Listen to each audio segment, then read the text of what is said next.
Descolonize a sua cabeça para entender espiritualidade. Primeiro ponto, quando alguém fala pra mim que vai despertar espiritualmente, que vai blá blá blá espiritualmente, que agora eu ascendi, agora eu sou uma pessoa que eu tenho muito conhecimento. A primeira pergunta que eu vou fazer pra essa pessoa é: você fez o papel de descolonizar a tua cabecinha? Se você não fez, você não pode nem começar a falar que você trabalhou espiritualidade. Por quê? Vamos lá, que eu vou ensinar pra vocês uma coisa que eu aprendi dentro da minha vivência com a espiritualidade e que foi um dos primeiros conselhos que eu recebi dos meus guias, dos meus ancestrais. Pra você viver espiritualidade, ficar estudando ou vai ficar ouvindo a missa de um cara, isso não é espiritualidade, isso é demagogia, isso é ser demagogo. Você vai ter muito conhecimento, mas você não vai saber nada disso porque você não tem prática, porque você não tem estudo, porque você não tem vivência. Palestras longas que estão ensinando aos seus discípulos, às pessoas que acreditam nessas teorias, que na verdade não ensinam nada, porque só se aprende na experiência, na vivência. E isso é algo que, por exemplo, os indígenas trazem muito, né? A espiritualidade deles é passada na oralidade e na prática. Eles não vão sentar e vão ficar lá te ensinando para sempre. Existe sim esse culto, né, dos mais velhos contarem as histórias, dos mais velhos repassarem o conhecimento, mas eles têm os cultos da prática, né, que são os rituais vivenciados, a prática dentro da oralidade sendo repassada às mulheres, aos homens, enfim, é um culto muito mais palpável de você compreender a espiritualidade que você carrega e que você está vivenciando. Então, quando eles falam pra mim, descolonize a sua cabeça para que você aprenda de uma forma eficaz pra tua vida, é que, gente, nem toda formação espiritual, nem todo conhecimento espiritual vai vir com um certificado, vai vir institucionalizado. Espiritualidade não trabalha assim. Muitas vezes o seu conhecimento vai vir através de uma experiência que você teve, de uma intuição, de um sonho, de outras ferramentas que essas doutrinas colonizadoras e repressoras foram cortando, né? Outra coisa que é preciso que a gente faça ao entrar na espiritualidade, descolonizar a nossa cabeça, é entender o potencial e o poder feminino. Nós, mulheres, nós somos o portal para esse mundo. Por que que a Igreja Católica, essas doutrinas que seguem a Igreja Católica ainda gostam tanto da repressão feminina, da repressão da escolha feminina? Por que que eles fazem isso? Porque sim, o sagrado feminino é uma das maiores potências para o desenvolvimento de uma sociedade. Estão entendendo? Se mulheres não parem, não existe sociedade. Eu vou até contar aqui um conto rapidinho também, esse conto é Yorubá, e só pra gente ter um exemplo de como as outras religiões e doutrinas, elas têm muito mais fundamento em práticas, e elas trazem todo esse assentamento importante da espiritualidade, esse fundamento para que você viva uma espiritualidade saudável e coesa, né? E não uma espiritualidade repressora e que te engana. Oxum queria muito participar de uma guerra que ia ter. Só que os homens do Olorum não deixavam Oxum participar dessa guerra, nem da estratégia da guerra, nada. E Oxum queria muito participar disso, só que os homens não queriam que Oxum participasse dessas guerras. Oxum, como mãe que é da maternidade, né, ela que dá os filhos às mulheres, ela que permite esse caminho da passagem, ela proibiu, nenhuma mulher mais poderia parir e a que estivesse grávida abortaria o teu filho. Não teria mais filhos. Já que as mulheres não poderiam participar de guerras, as mulheres não poderiam participar da sociedade das decisões sociais, então as mulheres não serviriam mais os seus dons aos homens. Então, os homens do Olorum reconheceram a força de Oxum, reconheceram a importância do sagrado feminino e reconsideraram essa decisão. E assim Oxum libera novamente que as mulheres possam parir e procriar. E esse conto, né, eu contando aqui muito porcamente, é um conto muito mais bonito, tá? Tô contando aqui de lembrança, mas é um conto que ele mostra pra gente como a cultura iorubá, como as tradições iorubás, elas trazem essa fortaleza do sagrado feminino, elas demonstram a importância da mulher e não a repressão dela. A mulher, o sagrado feminino, ele não nasceu para ser mandado, para ser escravizado, ele nasceu para ser líder, A mulher é a liderança do mundo. A mulher é que governa as casas. E isso, olha a nossa prática. No Brasil, as mulheres são a maior parte das chefes de família. São elas que governam o dinheiro, que controlam, que fazem toda a gestão financeira, a gestão pessoal, tudo dentro de uma família. Nós precisamos reconhecer o sagrado feminino como base. E esse processo só pode ser feito quando você descoloniza e tira essa imagem de beata, virgem, que, meu Deus do céu. Não, meus queridos, não. Inclusive a virgindade também é um grande mito, mas isso aí vai para outro, vai estudar, que aí depois a gente conversa. Novamente, a Igreja Católica e toda a sua repressão dentro da espiritualidade verdadeira é o que ela faz. Ela esconde, ela oprime, ela coloca por baixo dos panos para que você não possa acessar o seu poder. Quanto mais ela te castra, menos você voa. E se você não voa, aí eu posso te controlar. Passarinho que não sabe o que é liberdade nunca vai pedir pra sair. Tá entendendo? Esse jogo que foi feito, esse jogo, ele foi construído, gente, lá no Império Romano, lá com Constantino. Foi quando ele resolveu escrever a Bíblia. Foi quando ele resolveu unir os contos pagãos, as vivências pagãs, junto ao cristianismo. Quando ele uniu isso, ele percebeu o potencial de controle que havia em suas mãos. A Igreja Católica é uma instituição.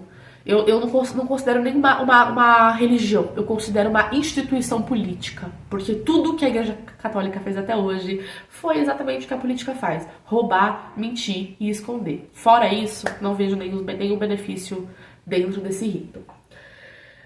E um dos outros passos, né, para que a gente descolonize a nossa cabeça é que a gente vá buscar esses conhecimentos das nossas raízes. E as nossas raízes, nossa ancestralidade, a ancestralidade brasileira e a ancestralidade de todo mundo, porque uma coisa que, com base na doutrina católica, os colonizadores fizeram foi roubar, escravizar pessoas de seus continentes e espalhar pelo mundo. Então todo mundo carrega, assim, o ancestral indígena, o ancestral negro, enfim, todo mundo aí na sua linhagem tem, sim. Quando você vai buscar as informações nos lugares corretos, né, que é nesse povo, nessa resistência, nessas culturas, candomblé, umbanda, né, voodoo, hoodoo, xamanismo, jurema e todas essas outras religiões que vieram dessa origem terrena, né, dos povos originários, dos indígenas e dos povos urubás, bantus e demais outros, né, porque foram muitos povos que foram escravizados. A gente começa a entender um pouco mais a nossa história. A nossa história não é sobre o opressor, é sobre o oprimido. E a gente precisa entender isso. E a espiritualidade, ela é muito mais sobre a resistência do que a opressão. E o que a opressão faz é te enganar, é te vender um Deus que não existe, porque o Deus da Igreja Católica não existe. Aquele Deus é a junção de um monte de deus pagãos dentro de um símbolo. Enfim, descolonizar a sua cabeça é muito importante para que você comece a trabalhar a espiritualidade. Não adianta você querer trabalhar a espiritualidade se você não fez o mínimo de entender a história da resistência dos povos desse Brasilzão de Deus e nesse mundo de Deus, né? Ainda mais se você é brasileiro. Se você é brasileiro e é católico, eu não vou nem colocar minha opinião aqui porque senão eu vou ser cancelada. Mas se você é brasileiro e você é católica é porque você não leu o suficiente, é porque você não estudou o suficiente sobre a cultura da sua família e dos seus povos, né? A cultura cristã no Brasil fez um estrago gigantesco. Matou e dizimou indígenas, africanos, chineses e, assim, outras devastidades de população, crenças, credos, religiões, deuses. A cultura cristã acabou com a diversidade religiosa, foi diminuindo e foi através de muita repressão. Eu não sei se vocês sabem, mas aqui no Brasil já existiram leis que a única religião possível era a católica, né? E que era proibido que você exercesse qualquer outro tipo de culto. Era proibido que você falasse até a língua da sua origem. Os africanos não poderiam usar a sua própria língua. Os indígenas não poderiam usar a sua própria língua. Não poderiam cultuar os seus próprios deuses. E isso é gravíssimo. E a gente fingir que isso não aconteceu e continuar elevando e torcendo para que essa doutrina horrível, opressora, repressora continue tão ativa, cara, pra mim é de embrulhar o estômago. Porque isso só significa que a gente não entendeu nada ainda. Enfim. Esse é o primeiro passo que eu acredito que todo mundo tem que fazer para trabalhar com espiritualidade, para entender espiritualidade, é entender a nossa história e é entender a vertente que a gente precisa assumir. A gente precisa de posicionamento, não de sincretismo religioso. Não é tudo bagunça. Ogum não é São Jorge. São Jorge não é Ogum. Santa Bárbara não é Yansan. Yansan não é Santa Bárbara. São energias distintas. Os orixás são energias da natureza. Os orixás cultuam e respeitam a natureza. Os orixás são a natureza. Se você não consegue ter consciência e respeitar a natureza, mas consegue respeitar um Deus que eu nunca vi, que eu nunca nem senti a presença, e olha que eu já senti a presença de muitos deuses, meu querido, eu sinto em lhe dizer, mas você já tá podre por dentro há muito tempo, há muito tempo. Os povos originários que cultuam as nossas matas, que cuidam das nossas matas, os quilombolas que estão lá ainda plantando, replantando e cuidando de toda a floresta, de toda a encantaria que mora no Brasil. A religião do Brasil não é cristã, nunca foi e nunca será. A nossa religião é a natureza, é esse poder que a gente carrega dos nossos orixás, da nossa encantaria, da nossa jurema, da nossa ayahuasca, das nossas raízes. Enfim, tá aqui a minha grande opinião, né, sobre como a gente começa dentro da espiritualidade. E a gente precisa começar fazendo esses questionamentos sobre que história contaram pra gente. E essa história, ela é verdadeira? Quem contou essa história? Quem matou ou quem resistiu, né? Quem tá contando essa história? E é importante que a gente reflita muito sobre isso. Eu sei que é uma verdade que dói. Eu sei que é uma verdade que tira nosso norte. Muitas vezes é um golpe ouvir isso. É importante que a gente fale disso, que a gente propague isso. E que a gente consiga quebrar esse ciclo e cultuar o quem realmente merece estar sendo cultuado. Quem realmente faz algo pela sociedade.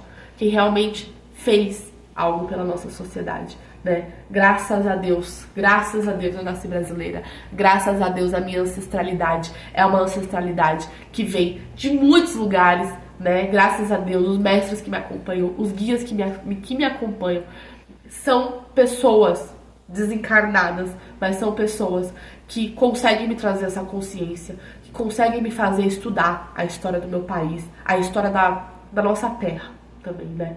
E conseguem me trazer essa consciência do que a gente precisa de fato sustentar e dar fundamento, né? Dentro da minha casa sempre saíram pessoas que lutarão pela humanidade, e não por uma religião, e não por mentiras. São pessoas que vão lidar com a verdade e não viver a anestesia que nós vivemos hoje. Mais consciente e com mais verdade você estiver, menos doloroso vai ser pra você esse processo. Então vem comigo, que o meu objetivo nesse canal é te trazer verdade, é te trazer reflexão. Eu quero que você pense, eu quero que você chegue por si próprio em questionamentos e você consiga responder esses questionamentos. Que você consiga desmembrar, descolonizar a sua cabeça, descolonizar a tua espiritualidade e a sua visão. Tira esse cabresto. Pense por si próprio. A autonomia é o primeiro passo para uma espiritualidade saudável. Ninguém tem que fazer ligação nenhuma por você. Você se conecta com a tua própria espiritualidade, a sua forma e a sua maneira. É isso. Um beijo. Espero que vocês gostem. Quem puder curtir, comentar, compartilhar, eu agradeço muito, porque isso me ajuda e ajuda também a chegar esse vídeo em pessoas que estão a fim de ouvir sobre isso.